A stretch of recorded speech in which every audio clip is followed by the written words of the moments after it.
नमस्कार मित्रांनो, मी विनोद Nikam hello sir या यूट्यूब चॅनलच्या माध्यमातून मी आज आपल्यासमोर एक ॲडव्हर्टाइजमेंट दाखवणार आहे. ती म्हणजे धर्मादाय आयुक्त कार्यालयामध्ये भरती आहे. याच्यामध्ये आधी भरती निघाली होती, म्हणजे ही भरती जी होती ती भरती वरिष्ठ लिपिकपासून बाकी सगळ्या पदांसाठी. पण मी खास करून तुमचं अट्रॅक्शन एका दुसऱ्या पदाकडे नेणार, ते म्हणजे इन्स्पेक्टर पद, म्हणजे निरीक्षक पद. आता हे जे पदं आहेत, ह्या पदांची जी भरती आहे, इथे टोटल पदं जर 171, पण 121 जागा फक्त ही इन्स्पेक्टर पदासाठी आहेत. ॲक्च्युली हा जो कार्यालय हे करतं का, हे महाराष्ट्र शासनाच्या अंडर येतं. मात्र MPSCची जी भरती होते की MPSCच्या माध्यमातून जी परीक्षा होते, ह्याची स्वतंत्र परीक्षा घेतली जाते. आणि MPSCची परीक्षेची जी रचना आहे ती म्हणजे प्रिलिम्स, मेन्स, मुलाखत अशी आहे. आणि याची जी रचना आहे ती म्हणजे अशी आहे की फक्त ही म्हणजे एक रिटन टेस्ट आणि नंतर मुलाखत या बेसवरती होते.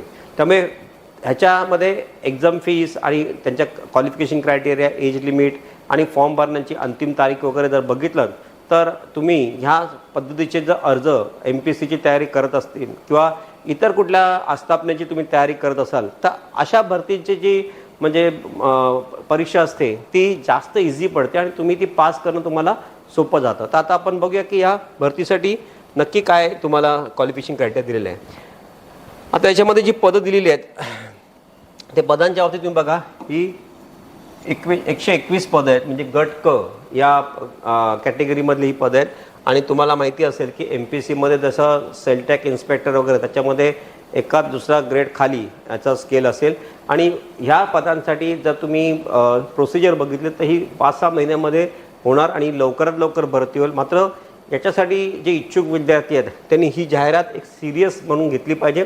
कारण मला असं वाटतं की कॉम्पिटिटिव्ह एक्झामिनेशनमध्ये प्रत्येक परीक्षेला एक आपण चॅलेंज म्हणून घेतलं पाहिजे, एक ऑपॉर्च्युनिटी म्हणून घेतलं पाहिजे, एक करिअर ओरिएंटेड म्हणून घेतलं पाहिजे. तरच तुम्ही या स्पर्धा परीक्षेमध्ये टिकू शकाल. तर यामध्ये निरीक्षक या पदासाठी एकूण पदे 121 आहेत. आणि त्यामध्ये जर तुम्ही यांचं वेतन श्रेणी जर बघितलं तर बेसिक इथून स्टार्ट होतं ते 1,12,000 पर्यंत आहे. म्हणजे हा जो त्यांचा बेसिक वेतन आहे तो. आणि मला असं वाटतं हा वेतन जो सेलटॅक इन्स्पेक्टर किंवा जे PSI STI वगैरे असिस्टंटची परीक्षा आहे त्याच्यामध्ये 1-2 ग्रेड खाली असेल. बाकी सगळं यांचं वेतन वगैरे चांगल्या प्रकारे. आता यांचं जॉब का असतं, जॉब ऑफ नेचर का असेल, तर मोस्टली जे असतात की ट्रस्ट रजिस्ट्रेशन करणं किंवा वेलफेअर जे हे असतात, वेलफेअर काम करणारी लोकं असतात, NGO असतात, त्यांचं रजिस्ट्रेशन, ट्रस्ट डीड तयार करणं आणि त्यांना प्रॉपरली त्यांचं इन्स्पेक्शन करणं, ते बरोबर आहे की नाही, बरोबर चाललं आहे की नाही, त्यांचं ऑडिट वगैरे हे सगळं चाललं आहे की नाही, ह्या माध्यमातून ते परीक्षा ज्या घेतात किंवा काय करतात तर ह्या परीक्षांमध्ये ह्या सगळ्या गोष्टी तुम्हाला माहिती जनरल नॉलेज आलं पाहिजे. मात्र तुम्हाला ही जर कामाची जर रिस्पॉन्सिबिलिटी माहिती नसेल की नेचर ऑफ ड्युटीज काय, रिस्पॉन्सिबिलिटीज काय, तर तुम्ही ते म्हणजे त्या पदाला तुम्ही व्यवस्थित अभ्यास करू शकत नाही. म्हणून इन्स्पेक्टरचा जॉब हा मोस्टली जो जॉब आहे तो इन्स्पेक्शनचा आहे. ट्रस्ट जे तयार करण्यापासून तर ट्रस्ट चालवण्यापासून तर त्या ट्रस्टमध्ये कुठले गैरव्यवहार होत नाहीत का, त्यांच्या ऑडिटमध्ये काय गैरव्यवहार नाही आहेत का. आणि मग ते महाराष्ट्रामध्ये ज्या ज्या ठिकाणी जे तुम्हाला इन्स्पेक्शनसाठी पाठवलं जातं तिथे तुम्हाला जाऊन तुमची जबाबदारीने तुम्ही ते ऑडिट सेक्शन आणि इन्स्पेक्शन करून तुमचा रिपोर्ट तुमच्या आयुक्त कार्यालयामध्ये द्यायचं असतं. म्हणजे हे सगळं जे काम असतं हे ह्यांचं असतं. आणि त्याच्यामुळे हा एक चांगल्या पद्धतीचा जॉब आहे की तुम्हाला निरीक्षक म्हणून घेतात, इन्स्पेक्टर म्हणून घेतात आणि याच्यापेक्षा चांगली संधी ही येणार नाही. आणि पदं पण महाराष्ट्रासाठी ही 121 पदं खूप चांगल्या पद्धतीने आहे. आता याच्यामध्ये जनरल आणि OBC कॅटेगरीमध्ये ही जी शुल्क फी आहे ही 1,000 आणि 900. मोस्टली तुम्ही बघा की काही परीक्षेमध्ये शुल्क फी कमी असते. ह्याच्यामध्ये SC STला सुद्धा 900 आहेत आणि 1,000 रुपये आहेत. आता कदाचित कधी कधी असं होतं की ही शुल्क जास्तीत जास्त असल्यामुळे कमी विद्यार्थी अर्ज भरतात.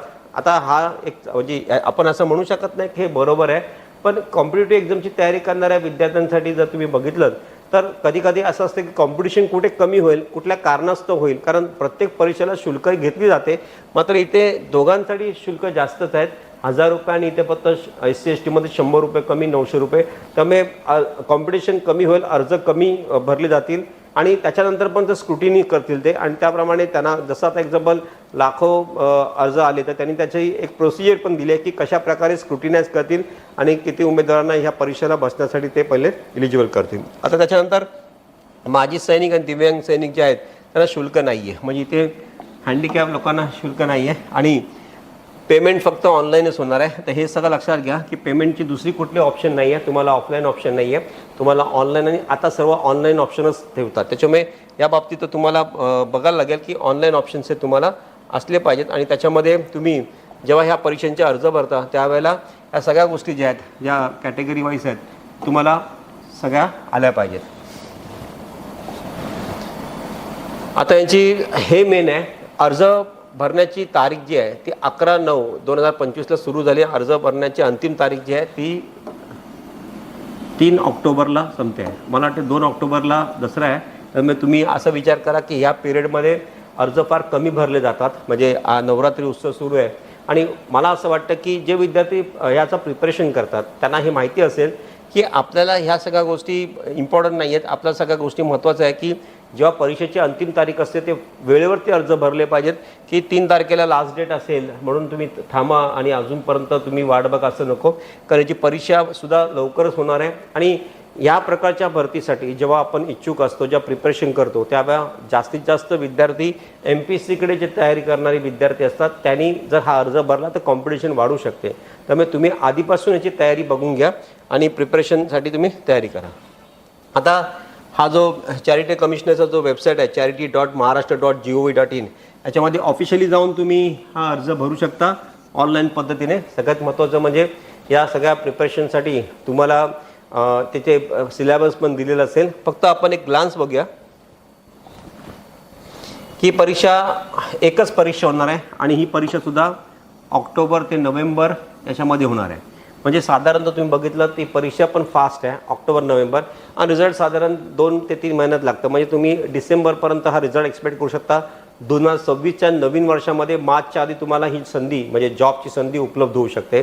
त्यामुळे तुम्ही या परीक्षेची तयारी करत असाल तर तुम्हाला सगळ्यात महत्त्वाचं म्हणजे ही परीक्षा लवकर आहे. आता ह्याचा बेनिफिट कुणाला होतो म्हणून मी नक्की प्रत्येक वेळेला सांगतो की जे विद्यार्थी याचं 6 महिने पूर्वतयारी करत असतात आणि त्याचं प्रिपरेशन करत असतात, पेपर सेट प्रॅक्टिस करत असतात, या मुलांसाठी ही परीक्षा सोपी जाऊन जाते. आणि म्हणून अशा परीक्षांना तुम्ही जेव्हा सामोरं जाता तर तुमचं खूप पटकन पास होण्याची शक्यता असते.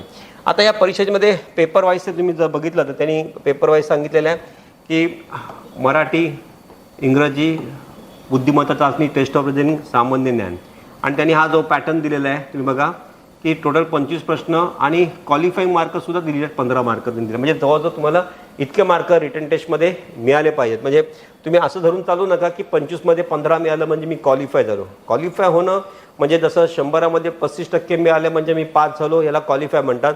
पण मॅरिटमध्ये येण्यासाठी जास्तीत जास्त काही मुलांना 25 पैकी 25 मिळतील, काही 22 मिळतील, 20च्या वरती असेल तर अतिउत्तम. पण मला असं वाटतं की 15च्या पुढेच तुम्हाला मेरिट ही चांगली असली पाहिजे, कारण यामध्ये रिटर्न टेस्ट पास झाल्यानंतर तुमची मुलाखत आहे. आणि इथे लिहिलेलं आहे वरिष्ठ लिपिक, म्हणजे ही जी पदं आलेली आहेत त्याच्यामध्ये परीक्षेचे गुण 200 व कालावधी 2 तासाची परीक्षा आहे.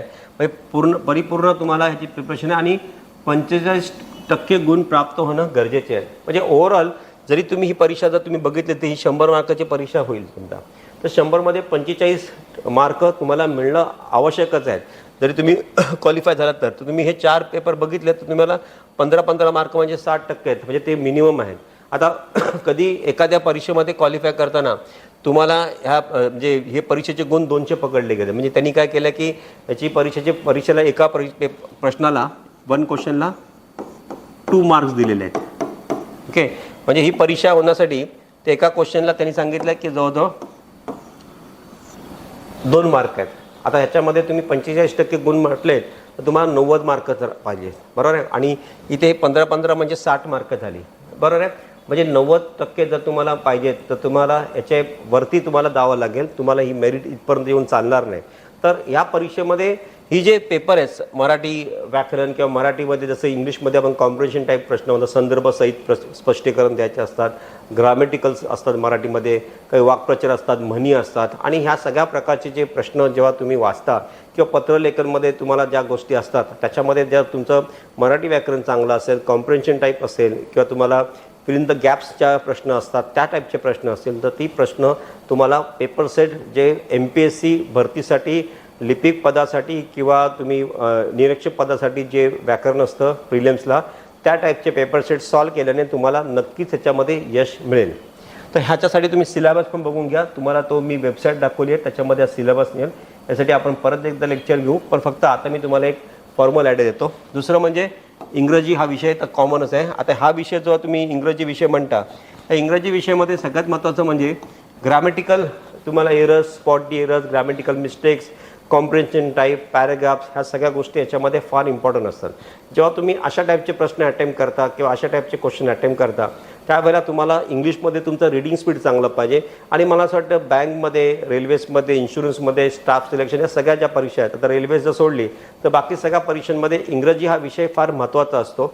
आणि इंग्रजी विषयासाठी तुम्ही स्पेशली कुठली कोचिंग लावायची गरज नसते. पण मला असं वाटतं MPSCचे आधीचे 5 वर्षाचे प्रश्नपत्रिका जर सोडवलेत STI लेवलचे किंवा लिपिक पदासाठी, तर तुम्हाला याची अभ्यासक्रमाची आयडिया येईल आणि ही परीक्षा अत्यंत सोप्या पद्धतीने तुम्ही पास करू शकता.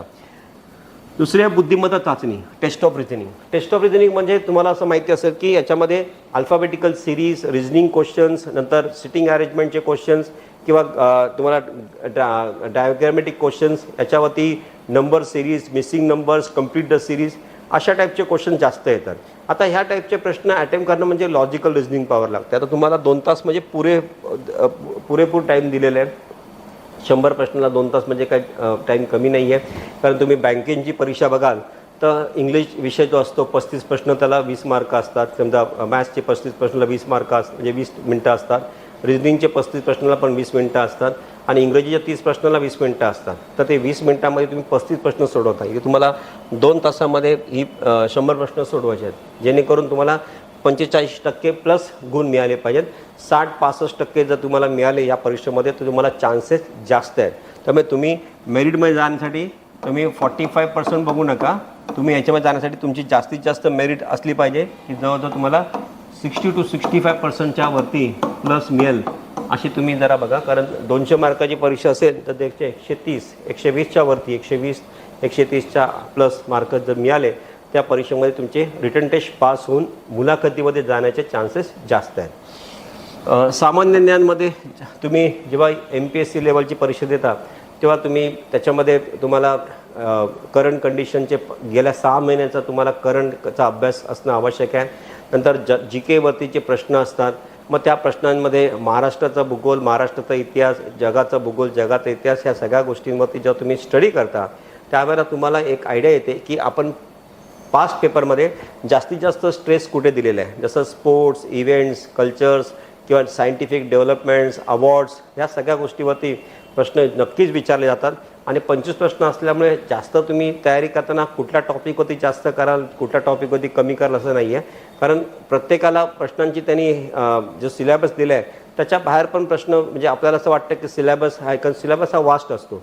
आता तुम्हाला टाईम कमी आहे, त्यामुळे पेपर्स तयारी करताना ऑप्शनचे, जसे एखादा प्रश्नांचा क्वेश्चन असतो त्याचे खाली 4 ऑप्शन असतात. तर तुम्ही प्रश्न वाचता क्षणी तो उत्तर तुम्ही वाचता आणि तो टॉपिक सोडून देता. पण बाकीचे 3 ऑप्शन असतील किंवा 4 ऑप्शन असतील त्याचेसुद्धा त्याच्यावरती त्याचे उत्तरं कोणत्या, कारण ते समान प्रश्न असतात. एखाद्या देशाची करन्सी विचारली असेल तर तुम्हाला 4-5 करन्सी दिलेल्या असतात. तर एक करन्सी माहिती पडली तर बाकी करन्सी कुठल्या देशाची आहेत हे सुद्धा तुम्हाला समजलं पाहिजे आणि तुम्हाला त्या बेसवरती तो स्टडी केलं पाहिजे. नंतर हे जे 4 विषय झाले, ह्या 4 विषयानंतर तुम्हाला ही परीक्षा झाल्यानंतर तुम्हाला लवकरच तुम्हाला मुलाखतीला बोलवते. आता ह्या परीक्षेमध्ये तुम्हाला मी सांगितल्याप्रमाणे हा जो जॉब आहे हा बरेचसे विद्यार्थी असे विचारतात की MPSC का परीक्षा घेत नाही.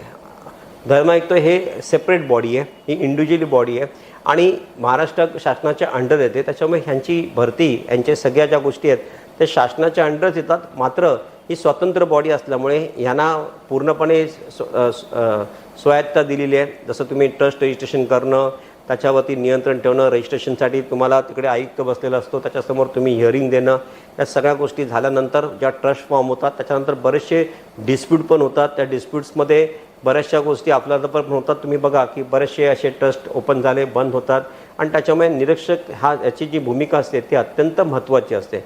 आणि म्हणून याचा ऑफिस तुम्ही जर बघितलं तिथे वर्लीला पूनम चेंबरच्या इथे त्यांचं ऑफिस आता, म्हणजे त्यांचा तिकडे ऑफिस आहे. तर तिथून आता नवीन ठिकाणी पण त्यांचं ऑफिस शिफ्ट झालेलं आहे. तर चांगल्या ठिकाणी त्यांचं ऑफिस आहे.